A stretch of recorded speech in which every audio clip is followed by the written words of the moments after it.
Hi, welcome in another episode of the Raven Art painting. Today we're gonna paint the Noonwraith, another monster from the Witcher Old World board game. Now the model it's pretty simple, so we're trying to do the fast speed paint, and we're gonna use some speed paint from my army painter as well. As you can see in the reference card, that there is not a lot that you can see. You can see the nice blonde hair. You can see that she having kind of like a grayish skin, and we will try to follow that up. You can see in the reference card. You can see also in the picture that I found on the internet that she have a bit of a weapon in her hand. So we're gonna try to make that and add to the model. And as I said earlier on, you know, those pictures are a bit nicer than the reference cards, so we're gonna try to use those as a reference for our model. As you can see, the model itself now it's pretty white. So what I did, I primed this model first of all with the gray primer spray from the Citadel, and then over that I painted with the white spray from Citadel, the primer, and then I spray that model from the top and the sides with the kind of 45-degree angle. As I said earlier on, we're going to use some speed paints. So this time we're going to start with the Pallid Bone speed paint from the army painter. I want to have that effect of the kind of tired white wedding dress, and I decided that will be the perfect tone for that. So initially I start painting over under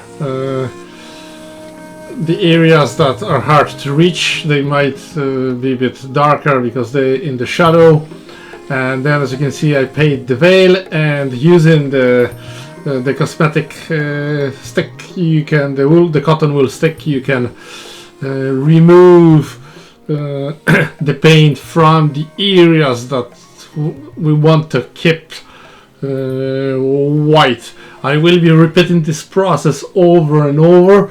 I want to have the minimum amount of the speed paint, as I want to have that effect of the white wedding dress remain.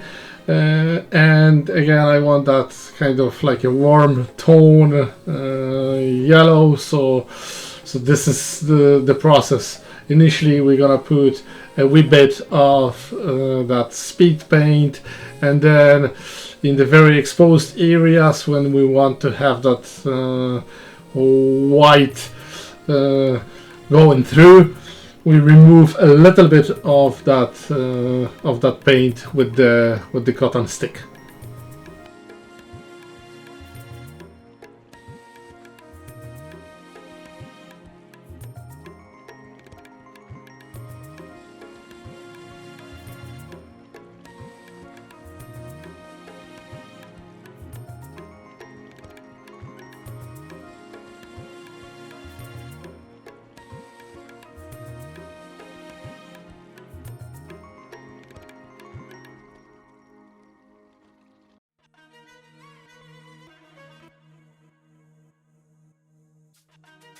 And then we repeat the whole process all over the dress of our miniature. And you know, don't worry if you put the paint on the rim of the base. We're gonna paint that over, but the surface of the base I cover with that speed paint as well. We're gonna put a bit of a grass effect here and there later on, so this color will give us a nice background for that as well.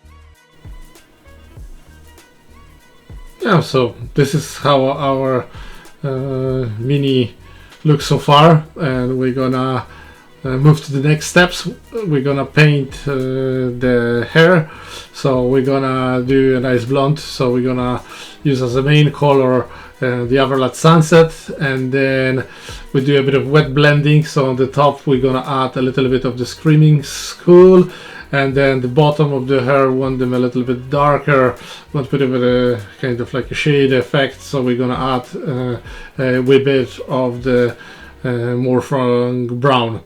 So as you can see, I put the yellow tone on the top first, and then I blend a little bit of the Screaming Skull, and next I'm painting the bottom part, and then add a little bit of the brown and blended it over with the yellow.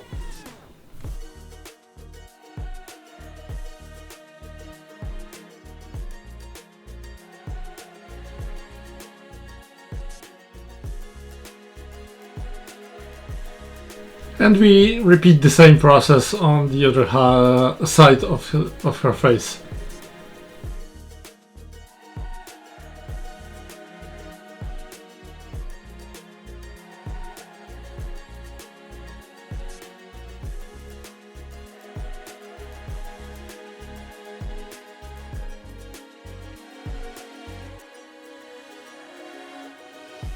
Next we're gonna paint the flower wreath on her head, and we're gonna start with the Wagga flesh, lighten up with the yellow, the Everlat Sunset.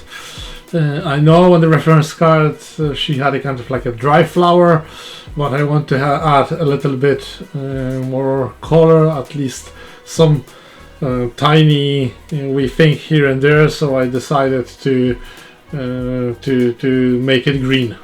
In our next step we're gonna do the skin, so I have mixed 50-50, pretty much 50-50 Storm Vermin Fur, the grey, light grey tone, with the Screaming Skull, and again I do a bit watery paint, so we're not covering it too hard.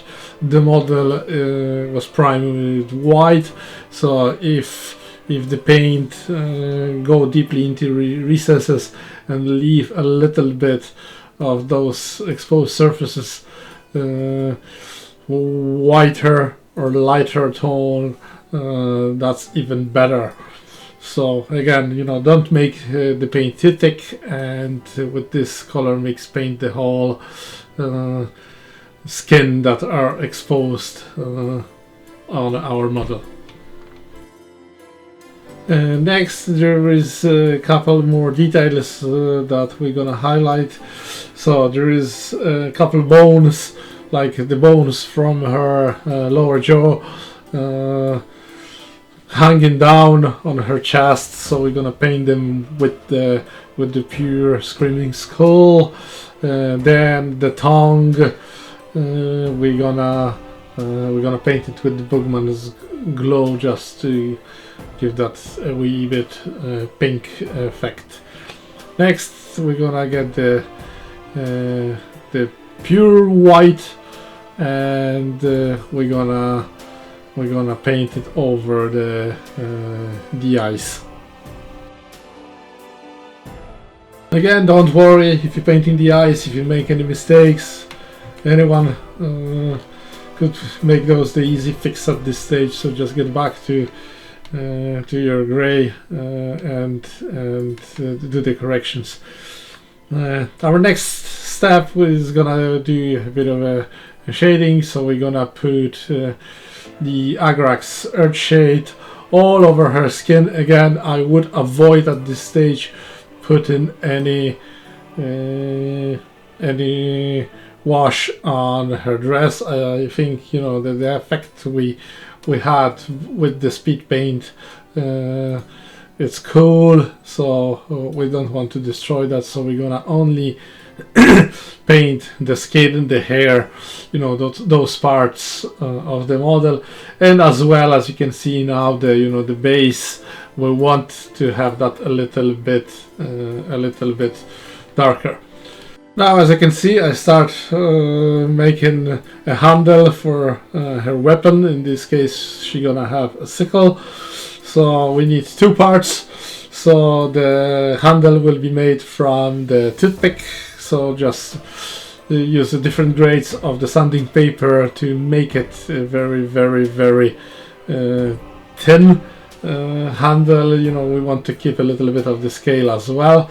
And then we're gonna do a cutting edge, and I decided to get 0.5 millimeter cardboard and draw a shape of the cutting edge with the hard pencil, and then using, you know, the the knife, the modeling knife, I cut it over. In our next step, I'm gonna glue it together and paint it over.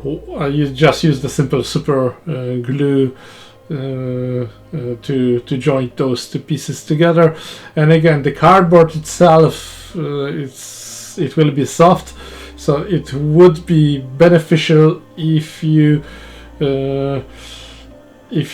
put a coat of the super glue over the cardboard just to make it rock hard. So I put a wee bit of that super glue all over that cardboard, just you know, to soak it into the glue and make it hard as plastic. Now, as you can see, I'm gonna put a bit of a yellow tone on her eyes while our weapon is getting dried. So I use the contrast paint from Citadel called Bad Moon Yellow and put a little bit on the eyes holes. Our next step, we're gonna do another highlight, in this case on the tongue. So again, we get back to our Boogeyman Glow. I'll add a little bit of the Screaming Skull and do highlight on the tongue. And next, as you can see now, I do a bit of a dry brushing on her hair. Again, you know, careful because she's wearing a veil.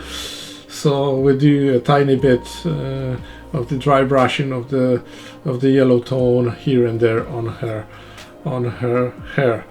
Again, on the skin itself, as I said, I want to make this model as simple as possible and do it as fast as possible. So we're gonna do a bit of a dry brushing with the same mix of paints that we used before for the skin, and then our next step, we're gonna use just a pure Screaming Skull, just to bring the highlights a little bit further. Now, as I can see, I also, on the very, very exposed parts, like, you know, top of the chest and her top surface of her hands, I use a little bit of the pure white and put a bit of a dry brush on it. And now our next step, we're gonna do a bit of a highlighting on her flower crown. Again, it's very little detail on that model, so, you know, just go here and there just to make some contrast between different shades of green and yellow. A little bit of the red tone on the tongue as well, just to bring it up a little bit, you know, especially in that deep part in her mouth.